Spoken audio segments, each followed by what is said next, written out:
Mirëmëngjesi të nderuar teleshikues të Drita Televizion, do të jemi së bashku në emisionin What Happened Today. Çfarë ka ndodhur sot? Data sot shënon 19 janar dhe ne kemi përgatitur disa informacione në lidhje me ngjarjet më të rëndësishme që kanë ndodhur në këtë datë. Ky ju ftoj që t'i ndiqni. 19 janari është dita e 19 e kalendarit gregorian. Kështu që deri në fund të vitit kanë mbetur edhe 346 ditë. Ngjarje 1511 Mirandola ju dorëzua Francës. 1878 Ushtria serbe në luftë me turqit arrin të marrin Vranjën. 1899 u formua Sudani anglo-egjiptian. 1915 George Claude patentoi gypat e neonit të përdorura për reklamim. 1935 Cooper's Inns për herë të parë në botë shiti veshje të brendshme. 1942 Forcat japoneze pushtuan Burman. 1953 68% e të gjithë televizioneve të SBA-s u kyçën me sinjalin komik I Love Lucky, që të shohin Lucky si lind. 1966 Indira Gandhi u zgjodh kryeministre e Indisë. 1975 Triple G filloi emetimin në Sydney, Australi. 1977 Rabora e parë dhe vetme e njohur në historinë e qytetit Miami, Florida. Reshje kishte gjithashtu edhe në Bahamas. 1983 u paraqit Apple Lisa, kompjuteri I parë personali I kompanisë Apple Inc, I cili kishte grafik dhe miun kompjuterik. 2006 Aeroplani slovak Antoni An-24 udhëzuar në Hungari. 2007 Gazetari turk armen Hrant Dink u vra nga ultranacionalisti 17 vjeçar turk Ogun Samast. Lindje 1689 Lindi Montesquieu, shkrimtar francez. 1736 Lindi James Watt, matematikan dhe shpikës skocez. 1809 Lindi Edgar Allan Poe, shkrimtar amerikan. 1839 Lindi Paul Cézanne, piktor francez. 1900 Lindi Sander Petro Luarasi, shkrimtar shqiptar. 1936 Lindi Mahmud Bakalli, politikan shqiptar. 1943 Lindi Janis Joplin, këngëtare amerikane. 1945 Lindi Dragan Holzer, futbollist kroat. 1947 Lindi Rod Evans, muzikant anglez. 1949 Lindi Robert Palmer, muzikant anglez. 1952 Lindi Irfan Mensur, regjisor dhe aktor bosnjak. 1980 Lindi Jenson Button, pilot anglez I Formula 1. 1986 Lindi Claudio Marchisio, futbollist italian. Vdekje 1557 Vdik Jacques Cartier, udhëpërshkrues francez. 2007 Vdik Hrant Dink, gazetar turk armen. 2010 Vdik Panayot Pano, futbollisti më I madh shqiptar. Ndërkohë kemi veçuar për ju biografinë e Panayot Panos, I cili filloi karrierën e tij si portier në klubin e të rinjve 17 nëntori dhe më pas u bë qendër sulmuesi kryesor tek Partizani. Ju ftoj që ta ndiqni.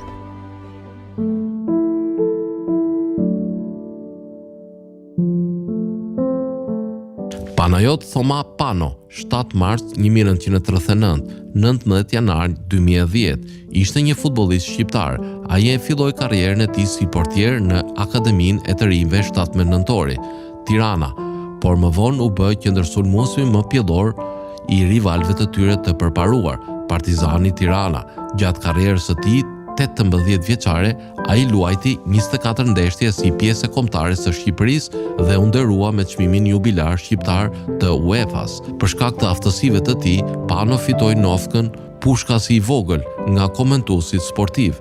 Panajot Pano lindi në Durrës nga prindër grek Thoma dhe Vasilika. Pano, të ardhur nga Lefterhori i Delvinës. Ai zhvilloi një pasion për sportin kur ishte rreth 4-5 vjeç. Prindërit e tij ishin kundër që ai të luante futboll dhe në vend të kësaj donin që ai të fokusohej më shumë në shkollë.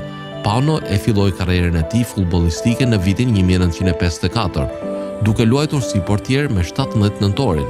Tirana ishte skuadra e tyre e të rinjve, e cila u drejtuar fillimisht nga ish menaxheri i kombëtares Adem Karapici dhe më pas Xhavit Qyqyri Demneri, deri në moshën 16 vjeç. Debutimin e tij në 19 vjeç me Tiranën i dha Demnerit me 18 korrik 1956 në një ndeshje të kampionatit kombëtar të rinjve kundër Korabi Peshkopi dhe ai shënoi golin e parë për skuadrën me 5 gusht të këtij viti kundër Kuksit.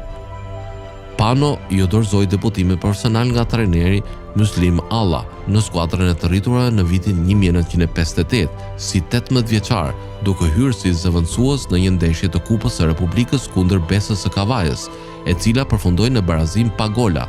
Ai shënoi golin e tij të parë për të moshuarit në ndeshjen e kthimit, por skuadra e tij humbi 2-1 dhe u eliminua nga gara. Pano mbeti antar i ekipit U19 në atë kohë dhe duhet të prisnin deri në sezonin e ardhshëm, përpara se të vendosej si antar i ekipit të parë.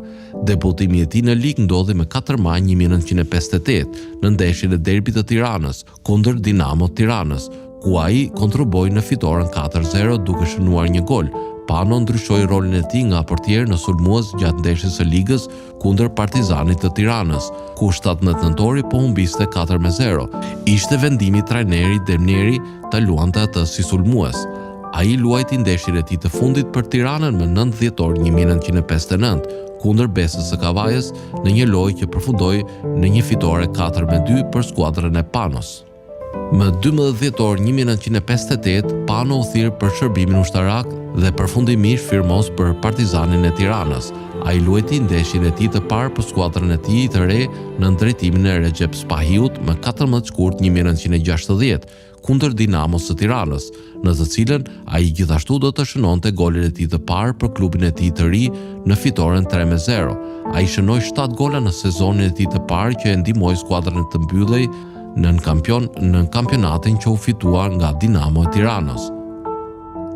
Pano e përfundoi sezonin 1961 si golashënuesi më i mirë me 14 gola, teksa Partizani Tirana fitoi kampionatin. Për paraqitjen e tij, Pano fitoi çmimin sportisti shqiptar i vitit.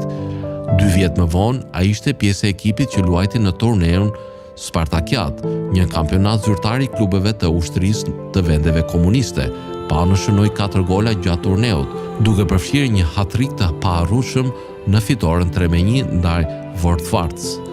Partizani përfundimisht arriti në finale dhe u mposhtë më pas nga CSKA. Pano njoftoi tërheqjen e tij nga futbolli në maj 1975. Në nëntor 2003, për të festuar jubileun e UEFA-s, ai u zgjoh si lojtari i artë i Shqipërisë nga Federata e Futbollit të Shqipërisë si lojtari më i shuar i tyre në 50 vitet e fundit. Më 6 mars 2009, Pano mori urdhrin deri kombit nga presidenti i Shqipërisë Bamir Topi. Kjo ishte hera e parë në historinë e Shqipërisë që një futbollist nderohet me urdhrin deri kombit.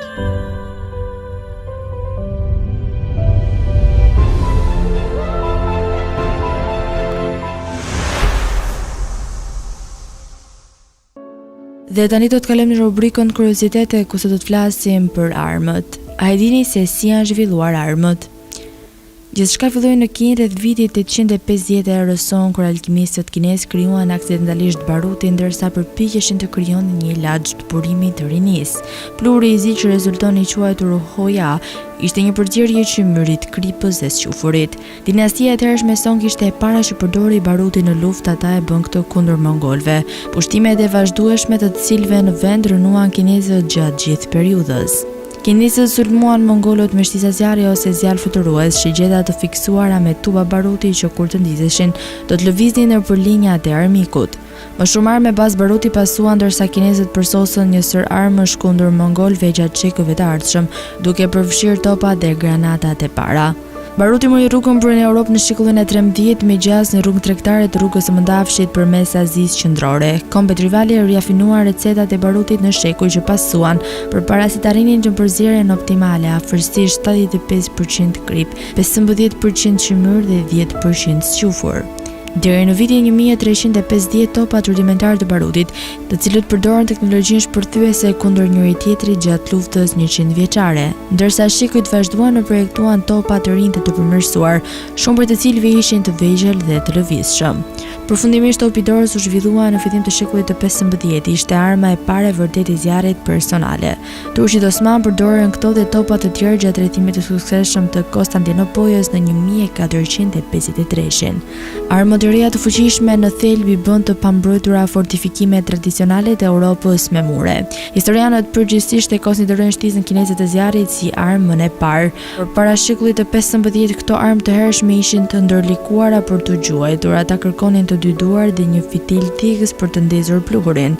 Arma e parë e njohur që përdori një shkrepse ishte akubus francez i shekullit të 15, një armë e gjatë me ty të shkurtër, pushkë e mbëshmbajtur në shpatull për mjaft e vogël për të trajtuar nga një person. Një kordon e njohur me barut në një krah dhe formë S-je u dojsh në të dy skaje derisa preku një tigan me pluhur flashi, duke të dërguar një top të vogël të fluturonte drejt armikut të tij. Pavarësisht saktësisë së tyre më të madhe, ato ishin armë të rënda që kërkonin të paktën 2 minuta midis të shtënave. Armët zëvendësuan ngadalë armët e vjetra sepse ato ishin më ekonomike dhe më vdekjeprurse.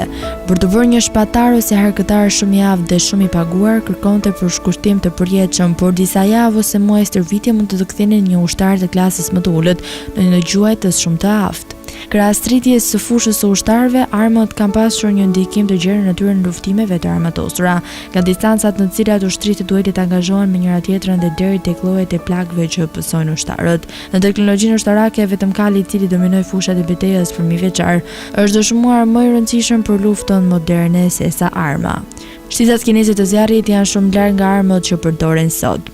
Revolverët janë pistoleta që mund të qëllojnë shumë plumba të rimbushur, me qenë se dizajni bazë daton në shekullin e 17. Revolverët u ngritën vetëm kur Samuel Colt prodhoi versionin e tij në 1835. Colt përdori pjesë të këmbyeshme për të prodhuar armët e tij të zjarrit, të cilat ndihmuan që pistoletat e tij të bëheshin më të përdorat në luftën civile të Shteteve të Bashkuara të Amerikës nga viti 1861 deri në vitin 1865. Gjatë luftës civile në SBA, ushtarët përdorën një mitralos hershëm të njohur si armë Gatling, e shpikur në 1862 nga Richard Jordan Gatling. Arma Gatling përdori një mekanizëm fiksimi me dorë për të qelluar me zjarr të shpejtë. Shpikja e barutit patymshëm në zhvillimin e armës Maxim nga Hiram Maxim në 1884. Ndryshe nga armët Gatling me fiksime me dorë, armët Maxim u rikthyen dhe u përdorën në mënyrë të famshme për konflikte, duke përfshirë luftën spanjoll-amerikane në 1898 dhe atë të Afrikës së Jugut dhe luftën e Boerit në 1899 deri në 1902. Armët e stilit Maxim mbetën të njohura gjatë të dy luftave botërore, por pushka sulmuese përfundimisht i zëvendësoi ato. Pushkët e sulmit mund të kalojnë midis gjuajtjes automatike dhe gjysmë automatike. Shpiksi gjerman Hugo Schmeisser zhvilloi pushkën e parë sulmuese gjatë luftës së dytë botërore. Më vonë në luftën e dytë botërore, shpiksi rus Mikhail Timofjeviç Kalashnikov zhvilloi AK-47, tashmë të famshëm, e njohur ndryshe si Kalashnikov automatik.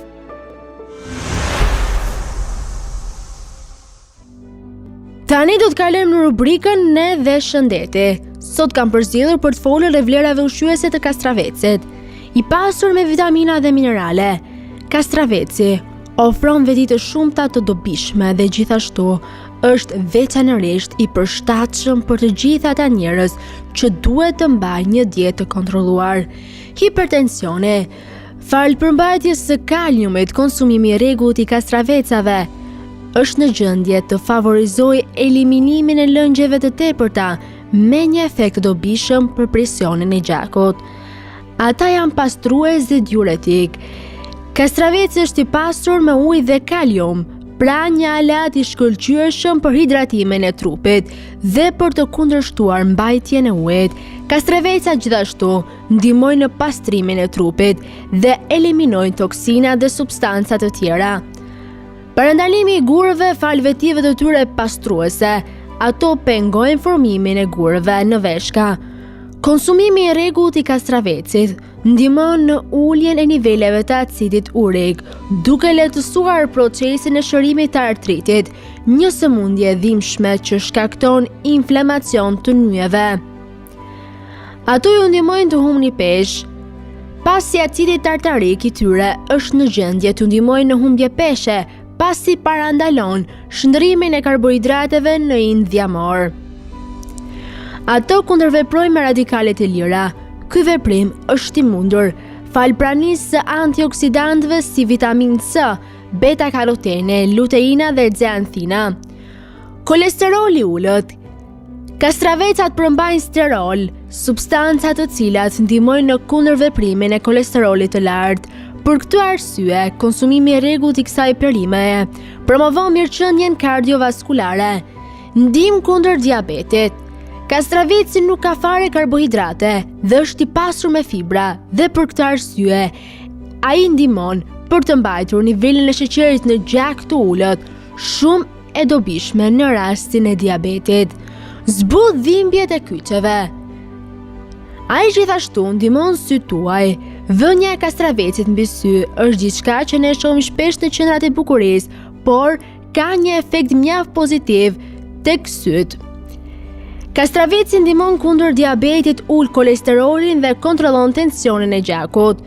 Lëngu i kastravecit përmban një hormon që i duhet qelizave të pankreasit për të prodhuar insulinën, e njohur për të mirat që sjellin pacientët me diabet.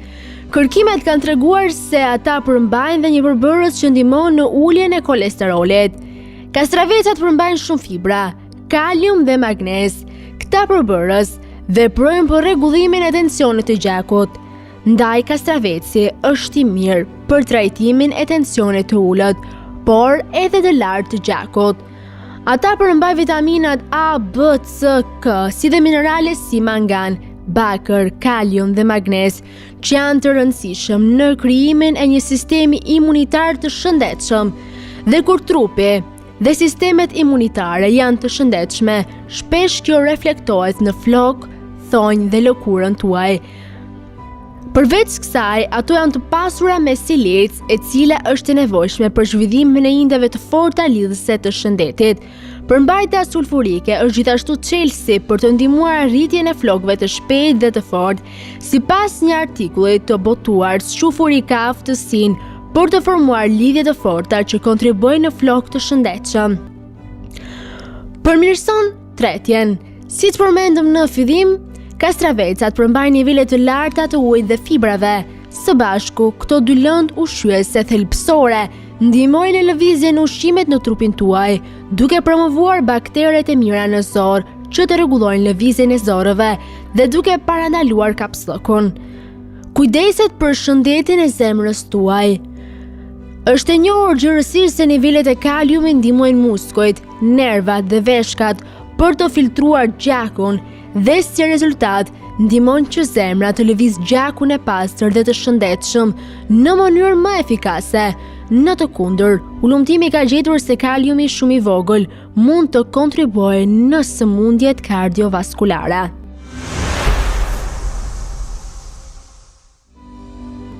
Tani u ftoj të ndiqni parashikimin e motit në territorin shqiptar.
Tani u ftoj të ndiqni parashikimin e motit në territorin e Kosovës.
Të nderuar televizionistë të Drita Televizion, kjo ishte gjithçka e përgatitur në këtë emision.